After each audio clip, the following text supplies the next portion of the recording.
Saudações a todos. Vamos começar nossa reflexão buscando no Livro dos Espíritos, no capítulo Vida Espírita, em que Allan Kardec nos fala sobre os espíritos errantes, que seriam justamente todos aqueles que se encontram na erraticidade, aguardando o retorno a uma nova encarnação. Então, quando nós refletimos sobre as várias condições dos espíritos, cada um se sentindo, se encontrando numa determinada condição no plano espiritual, né? E que condição seria essa? A resultante do que fazemos de nós mesmos durante a nossa trajetória, né? Mas enquanto estivermos no plano espiritual aguardando o retorno, somos espíritos errantes, errantes no sentido de estarmos na erraticidade, aguardando a esse retorno. E Kardec, então, esmiuça essa situação perguntando aos espíritos: a alma se reencarna imediatamente após a separação do corpo? Às vezes, imediatamente, mas na maioria das vezes depois de intervalos mais ou menos longos. Nos mundos superiores, a reencarnação é quase sempre imediata. A matéria corpórea, sendo menos grosseira, o espírito encarnado goza de quase todas as faculdades do espírito. Seu estado normal é o dos vossos sonâmbulos lúcidos.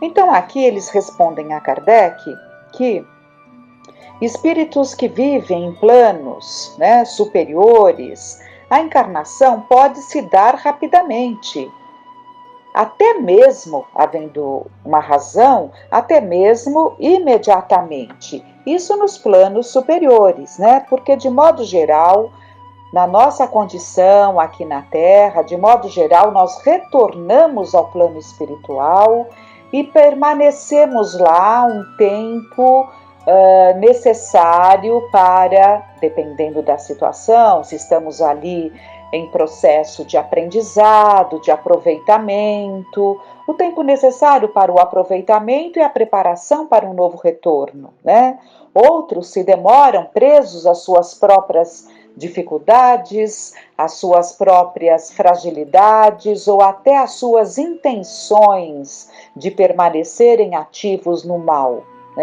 Então, cada um se encontra numa determinada situação. E Kardec faz uma nova questão. O que é a alma nos intervalos das encarnações? Espírito errante que aspira a um novo destino e espera.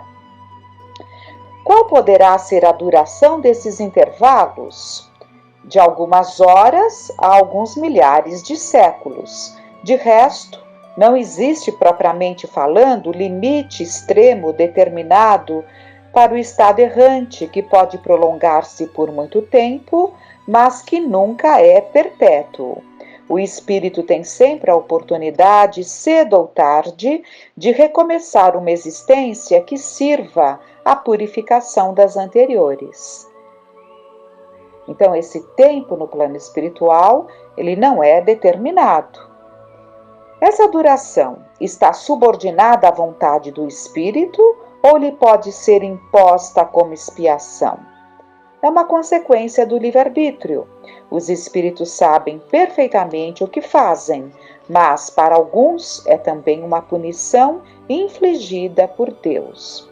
Outros pedem o seu prolongamento para prosseguir estudos que não poderia ser feitos com proveito a não ser no estado de espírito. Então, há aqueles que aproveitam o tempo na erraticidade e podem prolongar esse tempo, sabemos que espíritos já determinados, que já vivem no bem, eles podem ficar ali um tempo bastante significativo no plano espiritual, porque estão em aproveitamento.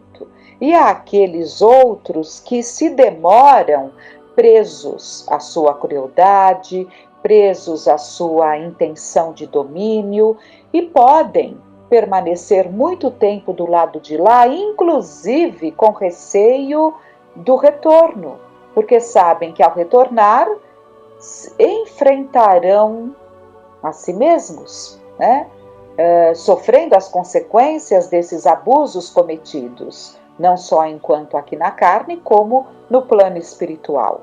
Então, há aqueles que adiam, e Deus permite até que chega um momento em que, mesmo o espírito não desejando o retorno, por temer esse retorno, ele vem para a encarnação de uma forma compulsória, né?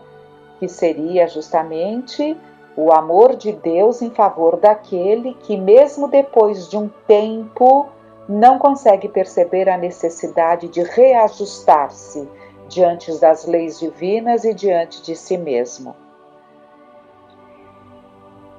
A erraticidade é por si mesma um sinal de inferioridade entre os espíritos? Não, pois há espíritos errantes de todos os graus. A encarnação é um estado transitório, já o dissemos. No seu estado normal, o espírito é livre da matéria.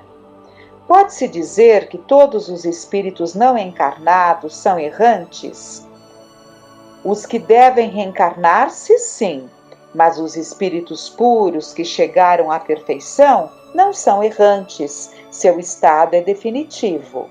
No tocante às suas qualidades íntimas, os espíritos pertencem a diferentes ordens ou graus, pelos quais passam sucessivamente à medida que se purificam. No tocante ao estado, podem ser encarnados, que quer dizer ligados a um corpo, errantes ou desligados do corpo material e esperando uma nova encarnação para se melhorarem. Espíritos puros ou perfeitos e não tendo mais necessidade da encarnação. Então, são essas situações que os espíritos se encontram na espiritualidade, na erraticidade, cada qual dentro da sua condição. De que maneira se instruem os espíritos errantes, pois certamente não o fazem da mesma maneira que nós? E eles respondem: estudam o seu passado e procuram um meio de se elevarem. Vêm, observam o que passa nos lugares que percorrem, escutam os discursos dos homens esclarecidos e os conselhos dos espíritos mais elevados que eles, e isso lhes proporciona ideias que não possuíam. Então, quando o espírito é lúcido, mesmo ainda devedor, preso ali a um passado de erros, mas quando ele é lúcido e sente aquela vontade de reajustar-se diante das leis divinas, ele vai aproveitar esse tempo na erraticidade. Ele vai buscar reuniões, ele vai buscar grupos de estudos, ele vai buscar o trabalho efetivo no bem, tudo no sentido de preparar-se para as provas vindouras. Provas essas, muitas vezes pedidas pelos espíritos lúcidos, ao perceberem a necessidade de passarem por determinadas situações, porque é no plano espiritual que o espírito lúcido, estudando o seu passado, percebe quais foram os seus erros, percebe os pontos que ele precisa ser novamente provado, porque o levaram a falhar, e ele se predispõe a tudo isso, e se prepara para tudo isso, e ouve dos espíritos amorosos, dos benfeitores amigos ligados a ele, ouve os conselhos abençoados, das provas mais necessárias, da composição da família, os conselhos abençoados de estar perto daqueles a quem prejudicou, como também perto de afetos, porque são esses afetos que nos sustentam, né? Que nos dão ali a razão para as nossas vidas, para os nossos dias. Então, tudo isso é estudado, é planejado, é idealizado no plano espiritual. Quando estamos aqui, continuamos exercendo o nosso livre-arbítrio. E os erros surgem justamente do mau uso do livre-arbítrio. E muitas vezes nos esquecemos dos nossos bons propósitos e acabamos nos desviando. E teremos que recomeçar, né? É assim. Mas é importante que percebamos a importância da encarnação que foi pedida, que foi idealizada, que foi aguardada, o tempo todo que aguardamos para estar esse grupo novamente juntos, porque os grupos se reencontram dentro da família, dentro de outros grupos em que a vida nos coloca, né? E assim vamos ressarcindo os nossos débitos e aprimorando-nos, né? E nós vemos, então, no livro Ação e Reação, retomando ideias em que quais as razões por que determinados espíritos se encontram num estado mais favorável, outros presos aos lares, presos ali a pessoas, junto das quais insistem em permanecer dentro dessas obsessões, né? Outros buscam regiões umbralinas, regiões trevosas, e é lá que se sentem bem, é lá que está o seu padrão vibratório, né? É lá que é lá que o seu padrão vibratório é compatível, por isso que é atraído para esses ambientes. Então, esses ambientes umbralinos, trevosos, no plano espiritual, não entendamos como um local ali, o céu, o inferno, que muitas vezes aprendemos na infância e imaginamos, né, o que julgamos estar acima é céu, o que julgamos estar abaixo seria o inferno. É preciso que entendamos que há determinadas regiões, sim, consideradas umbralinas, consideradas trevosas, em que a própria vegetação é mirrada, em que o sol não consegue penetrar e alcançar, porque a densidade desses ambientes é muito grande, então existe uma névoa muito densa, fazendo desses ambientes um local acinzentado, sem a bênção de um sol que penetre, com aquela vegetação rasteira que mal consegue ali ter vida. Tudo isso por quê? Foi um local que Deus preparou para que espiássemos ali, que sofrêssemos as consequências dos nossos atos, ou é um local que nasce de nós mesmos, nasce de todos aqueles que se encontram por atração naqueles determinados ambientes, inclusive por afinidades, né? Os avarentos presos ali aos seus tesouros e criam essa mentalidade, criam através da sua mente esses ambientes, cada um preso ao próprio ambiente que criou para si mesmo, né? E pela lei das afinidades se atraem, vão criando um espaço, né, que traz essas características, mas não foram características criadas por Deus, são características criadas por aqueles mesmos que se encontram nesse ambiente. As criações mentais de cada um criam um determinado espaço. Então, isso é muito importante que entendamos. E no livro, então, Ação e Reação, que André Luiz escreve para mostrar a lei de causa e efeito, vamos pegar um trecho ainda do primeiro capítulo, como já vimos na palestra anterior. Asseguro-lhes assim que nas zonas infernais propriamente ditas, apenas residem aquelas mentes que, conhecendo as responsabilidades morais que lhes competiam, delas se ausentaram deliberadamente com o louco propósito de ludibriarem o próprio Deus. Então, ele está dizendo aqui que naquelas zonas infernais que André Luiz e Hilário, né, estavam observando da mansão Paz, em que estavam recolhidos para trabalhos, para aprendizado, e pela vidraça eles viam aquele ambiente bastante trevoso. Está sendo dito a eles, então, que só está lá, né, aqueles que, conhecendo as responsabilidades, então não são espíritos mais primitivos, porque os erros são normais, né? Nessa escalada evolutiva. São espíritos que, conhecendo as responsabilidades morais, continuam presos, né? Deliberadamente, com o louco propósito de ludibriarem o próprio Deus. Então, criam para si mesmos essas condições.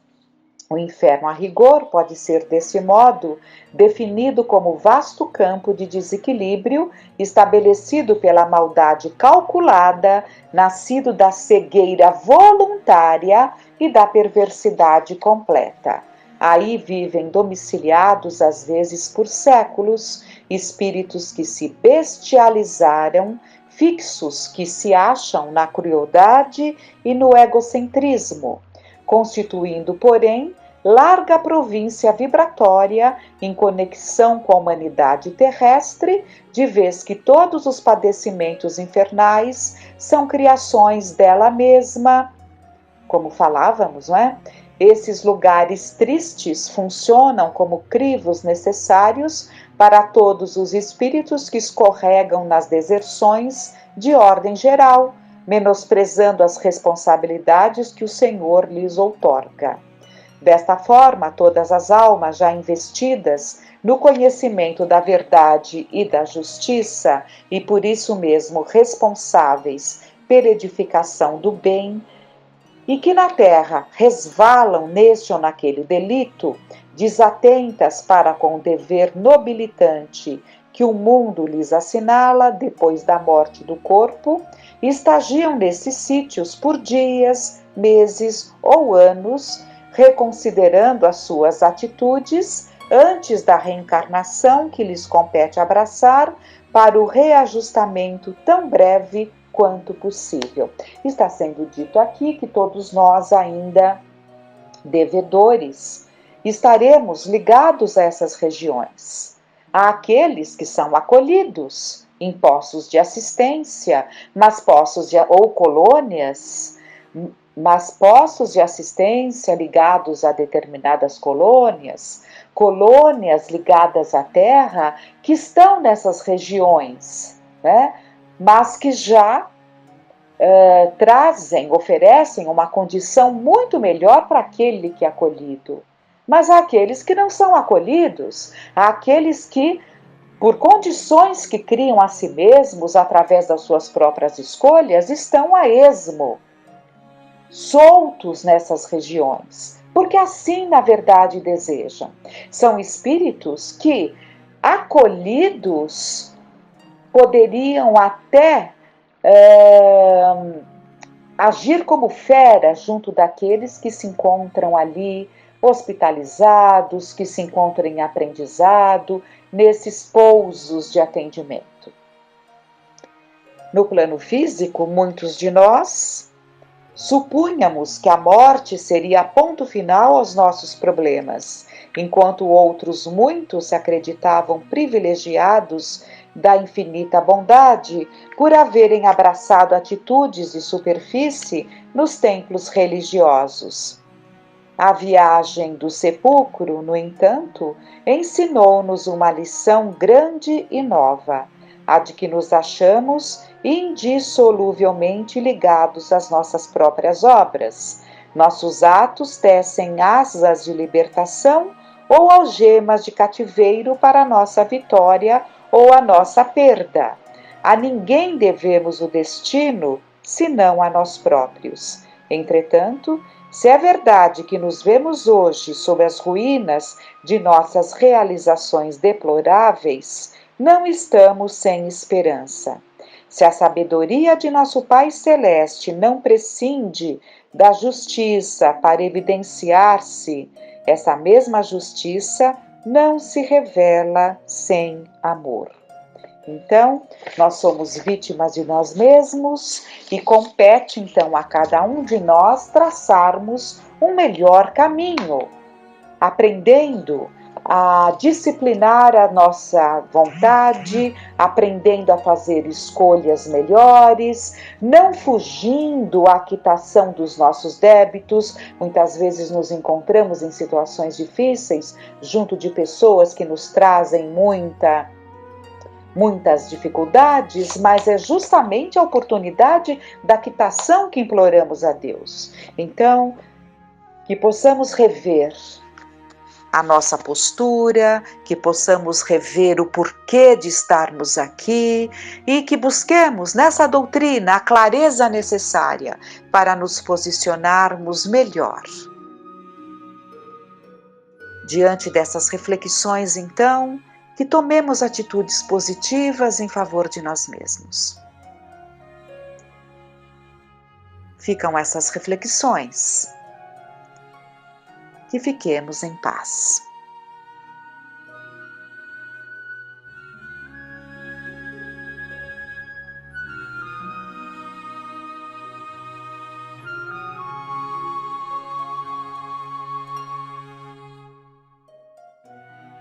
Olá a todos, nós hoje trouxemos do livro Diálogo dos Vivos uma mensagem de Emmanuel que se chama Recanto de Paz. Em tempos de tantas turbulências, em tempos em que nós nos perguntamos como ter paz no mundo ou dentro de nós, esse texto de Emmanuel ele é esclarecedor e convidativo para uma reflexão. Ele nos diz: a quem pergunte como servir a causa da paz, semelhante tarefa não será privativa daqueles que se encarregam da direção do mundo, né? Não seria essa tarefa privativa, exclusiva daqueles que são os dirigentes da terra? Ele nos diz: a paz do mundo, no entanto, é a soma de todos os esforços das criaturas nos domínios da pacificação. Reflitamos nisso e atendamos a nossa parte quanto se nos faça possível. E de fato, a paz do mundo nada mais é do que os esforços de cada um, o trabalho de cada um. Então é muito natural que nós desejemos a paz do mundo, mas igualmente é importante nos perguntarmos: o que eu tenho feito? O que tenho feito no meu ambiente de trabalho, dentro do meu lar, junto às pessoas às quais eu me relaciono? O que eu tenho feito pela minha própria paz? E nós vamos perceber que a todo momento nós influenciamos, nós somos influenciados, e cada atitude, cada pensamento, tudo isso tem uma ressonância no mundo, no nosso meio e dentro de nós. Ainda que nós tenhamos uma postura de omissão, ainda que tenhamos uma postura de passividade e não querendo nos envolver, a todo momento nós influenciamos e somos influenciados também. E ele nos diz, entre outros pontos: transforma o trabalho de cada dia num cântico de bênçãos. Então, trabalho, a própria palavra já dá trabalho, pensarmos o trabalho. E quantas vezes nos queixamos, reclamamos daquilo que temos que fazer, quando na realidade nós devemos ser muito gratos a Deus, à vida, pela condição de termos um trabalho, pela condição de podermos trabalhar, porque quando nós nos vemos ali com uma doença, imobilizados, afastados daquilo que nós fazemos, nós começamos a valorizar a oportunidade sagrada de termos ali uma ocupação, de termos até as nossas obrigações. Ele nos diz ainda: respeita o tipo de existência que os outros escolheram para si mesmos, como desejas que a tua própria vida seja respeitada.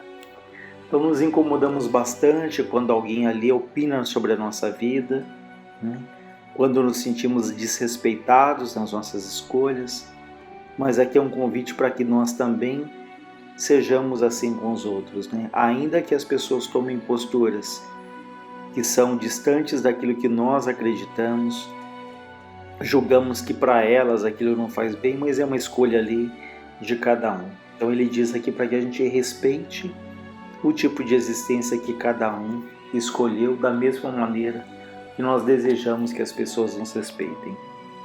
Ele diz ainda: ergue em ti um sinal vermelho para comentários infelizes.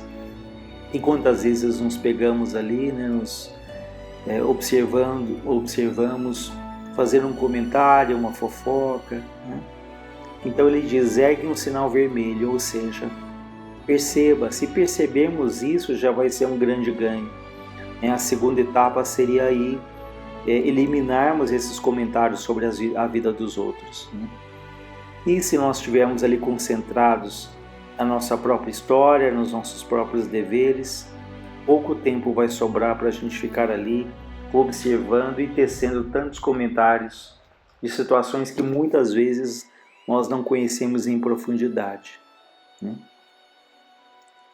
Hospitaliza agressores e maldicentes em tua clínica de orações. Vejam que analogia interessante.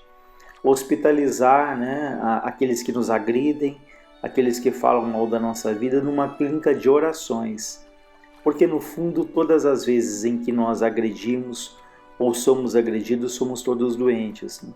Porque alguém que é saudável, que mantém um equilíbrio, que traz ali um mínimo de serenidade, ele não agride, ele não se preocupa em atacar ninguém.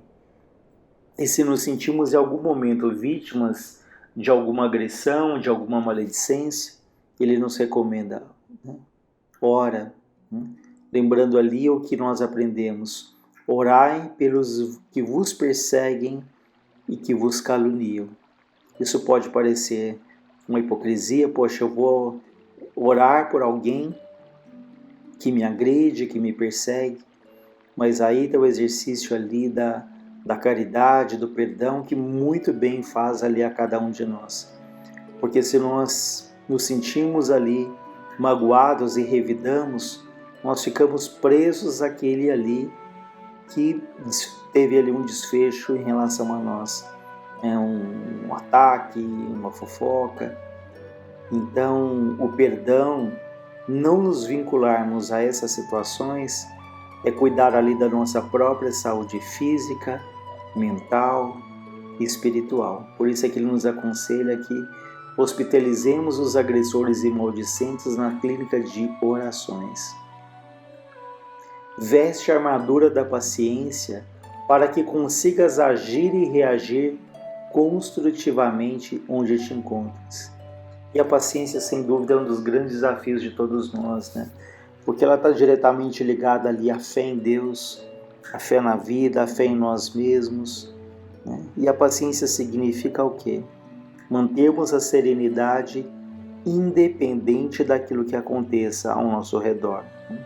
É claro que isso é um longo caminho até que chegarmos a esse ponto, mas temos que começar desde já, né?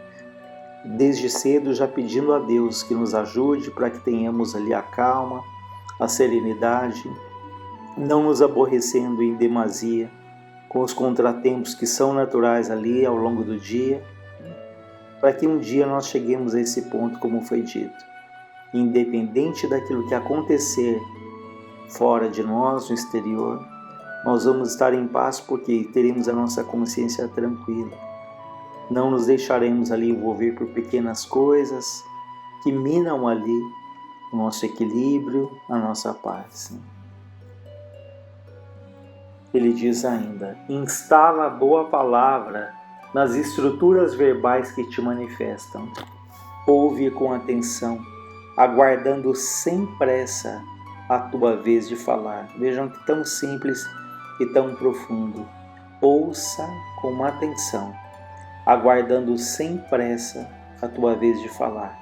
E temos ainda uma dificuldade enorme de ouvirmos com calma, com serenidade aquilo que os outros nos falam. Que enquanto eles estão falando, nós ali já estamos preparando a nossa resposta, já estamos ali emitindo os nossos pré-julgamentos. Ele fala: ouça com calma, né? Porque para quantas pessoas é extremamente importante ter alguém que as ouça com calma, que ouça o que elas têm a dizer, qual é a história que elas trazem. Então ele nos convida: ouve com atenção, sem pressa, sem a pressa de falar ali, de responder.